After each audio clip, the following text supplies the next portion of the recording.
के लोगों के माइंड में ये लॉजिकली बिल्कुल फिट नहीं बैठता है। आज जो वहां पर जो 20 साल का जिनका राज है, जिनको जवाब देना है बिहार के विकास के लिए, बेरोजगारों के लिए, वो जवाबदेही जो है वो जवाबदेही भाजपा की और नीतीश कुमार की है। स्वाभाविक तौर पे जो एक राजनीतिक समझ हम रखते हैं वो ये रोष जो है प्रेजेंट गवर्नमेंट के खिलाफ है बिहार में, और ये आप किसी भी तरह इसको लॉजिक फिट करना चाहते हैं वो बिल्कुल गलत है। सर, दिल्ली में फिर से जो है हिमाचल प्रदेश अध्यक्ष को लेकर सुपकड़ तेज हो गई है।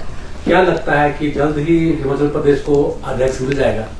देखिए, आज माननीय राहुल गांधी जी और हमारे राष्ट्रीय अध्यक्ष माननीय खड़गे साहब और वेणुगोपाल जी और हमारे जनरल सेक्रेटरी जो इंचार्ज हैं, उनके साथ आज 6 लोगों को शिमला हिमाचल प्रदेश से बुलाया गया था। आज मॉर्निंग में उनकी मीटिंग पार्टी लीडरशिप के साथ, हाईकमान के साथ हुई है। उन सब से पार्टी लीडरशिप ने अकेले अकेले उनकी राय भी जानी है। हमें पूरी उम्मीद है कि बहुत जल्दी कांग्रेस पार्टी को हिमाचल प्रदेश में एक नए अध्यक्ष और पार्टी का जो है गठन जल्दी हो जाएगा। सर, आज जो है अनुराग ठाकुर से जब पूछा कि कांग्रेस आरोप लगा रही है कि 5 गुटों में जो भाजपा पार्टी, उन्होंने कहा है कि हम 5 पार्ट में हैं जो कि गौरवों पर भारी पड़ेंगे। लीडरशिप ने जो बात कही वो वास्तविकता पे थी कि भाजपा जो विपक्ष की पार्टी है हिमाचल प्रदेश में 3 साल के दौरान कार्यकाल लगातार आप देखें कि किस प्रकार माननीय जयराम ठाकुर जी ने कांगड़ा का दौरा किया। मीडिया के जरिए पता लगा कि कैसे वो कुछ एमएलओ के जरिए मीटिंगें चल रही है। दूसरी तरफ अनुराग ठाकुर जी भी अपना दौरा कर रहे हैं प्रदेश में। जिस प्रकार से दोनों तरफ एक अपने लीडर को आगे बढ़ाने की बात, नारेबाजी की बात, उससे साफ जाहिर है कि और भी ग्रुप्स है। ये भाजपा बंटी हुई है, वर्चस्व की लीडरशिप की लड़ाई है। अब वो उसमें बोलने को कुछ बचा नहीं है। अब तो वो पब्लिक में सामने आ चुकी है। हमें इसको पहले से एहसास था, इसका आभास था, लेकिन अब तो ये पब्लिक डोमेन में आ चुकी है। जब इस तरह से आमने सामने होके नारेबाजी पूरे प्रदेश में दौरे करके अपना अपना ग्रुप बना के आगे चल रहे हैं, खैर वो भी हमें उससे कोई ज़्यादा फर्क नहीं पड़ता है। हमें इस बात से फर्क पड़ता है कि विपक्ष को एक जिम्मेवारी विपक्ष होना बहुत ज़रूरी है कि आप इससे ऊपर बढ़ के कभी कोई ऐसी बात करें जो प्रदेश हित में हो। जो हमने 3 साल में कुछ फैसले किए हैं उसके ऊपर आप बात करें कि उसमें से कौन से फैसले आपको ठीक नहीं लग रहे हैं कि जो प्रदेश के हित में नहीं है, उसके बारे में आप चिट्ठी लिखें। प्रदेश के जो आर्थिक संकट की बात है उसके ऊपर विपक्ष की जिम्मेवारी के साथ बात होनी चाहिए कि इस संकट को हमने मिलकर कैसे दूर करना है, क्योंकि आखिरकार ये संकट तो प्रदेश की जनता पे है। आपदा के दौरान जो नुकसान हुए हैं, अगर हमको भारत सरकार से कोई मदद मिलती है तो प्रदेश की जनता के काम आएगी। आप इसको इस नजरिए से क्यों नहीं सोचता विपक्ष?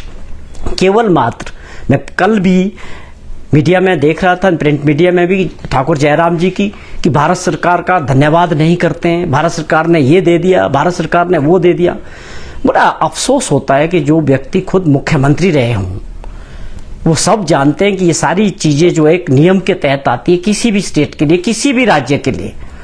जो हम वर्ल्ड बैंक से, एशियन डेवलपमेंट बैंक से, जितनी भी फॉरेन एड्स आती है उसका एक सेट प्रोसीजर है कि वो भारत सरकार उसकी गारंटी देती है। हम स्कीमें बनाते हैं और उसमें पास करते हैं, और आपके टाइम में भी आई होंगी जब आप 5 वर्ष चीफ मिनिस्टर रहे।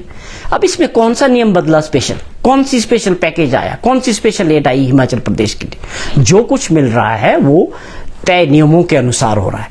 जब आप जैसे व्यक्ति इस लेवल पे बैठे हो, जिन्होंने देखा हो ऐसी बात करके गुमराह करने का या गलत बयानबाजी करके, इसके माहौल खराब होता है। तो इसलिए ये प्राथमिकता होनी चाहिए कि हम मिल के प्रदेश के हितों की लड़ाई लड़ें, प्रदेश के लोगों की लड़ाई लड़ें। सबके सामने जो हमारे आपदा के दौरान के जो क्लेम्स है वो पड़े हुए हैं उसको दिलाने की कोशिश करें। माननीय प्रधानमंत्री जी हिमाचल प्रदेश के दौरे में आए थे जब वो आपदा का उन्होंने आंकलन करना था। उसके बाद 1500 करोड़ रुपए देने की बात हुई थी फौरी राहत के तौर पे। फौरी राहत का मतलब है कि हम उम्मीद कर रहे थे कि कुछ 48 घंटे के अंदर अंदर ये पैसा हिमाचल सरकार को ट्रांसफर हो जाएगा, जिसके बेस पे हम इमीडिएटली लोगों को राहत दे पाएंगे जिनको राहत की जरूरत है। लेकिन दुर्भाग्यपूर्ण वो ऐसा नहीं हुआ। ये एक गंभीर विषय है। जितने भी पक्ष के बड़े नेता हैं उनको भी इस पे गौर करना चाहिए कि वो 1500 करोड़ रुपए पे भी अपनी राय रखें कि वो कब तक आ रहा है और इतना डिले क्यों हुआ, और जो और भी हमने क्लेम्स भेजे हैं उनको भी तेजी से इसको दिलाने का प्रयास करें। आपकी सरकार है, आप इसमें जो अपनी जो है पूरी ताकत लगाएं, ये मेरी उनसे दरख्वास्त। चौहान साहब, किस तरह देखते हैं जो महागठबंधन ने पहले ही मुख्यमंत्री का चेहरा अनाउंस कर दिया है, हालांकि एनडीए अभी तक मुख्यमंत्री का चेहरा अनाउंस नहीं कर पाती है, कितना फायदा इससे जो है वो सेकंड फेज की वोटिंग में जो है महागठबंधन को मिलेगा? देखिए, अगर चुनाव बढ़िया रहा, हर तरह से ठीक रहा, निष्पक्ष चुनाव हुआ, तो स्वाभाविक तौर पे है कि बिहार में बदलाव हो रहा है। तेजस्वी यादव जो है बिहार के अगले चीफ मिनिस्टर होंगे। लेकिन हम ये प्रार्थना करते हैं कि सब कुछ ठीक रहे, नियमों के अनुसार हो और अच्छे से हो। जब लोग लाखों की संख्या में निकलते हैं तो उसका मतलब है लोग बदलाव चाहते हैं।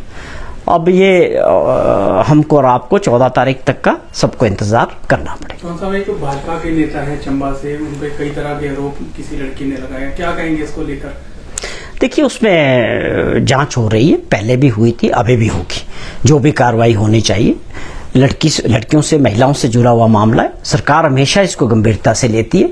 अभी भी मैंने आज भी जानकारी ली है कि उनके जो साथियों का नाम आए थे उनके खिलाफ जांच शुरू हो गई है, केस हो रहा है। जो भी सच्चाई होगी, किसी को भी प्रदेश के अंदर किसी महिला को, किसी लड़की को डरने की जरूरत नहीं है। प्रदेश का जो कानून है, पुलिस है, सरकार है, उनके साथ है। लेकिन हर बात में एक जरूरी है कि सच्चाई होनी बहुत जरूरी है।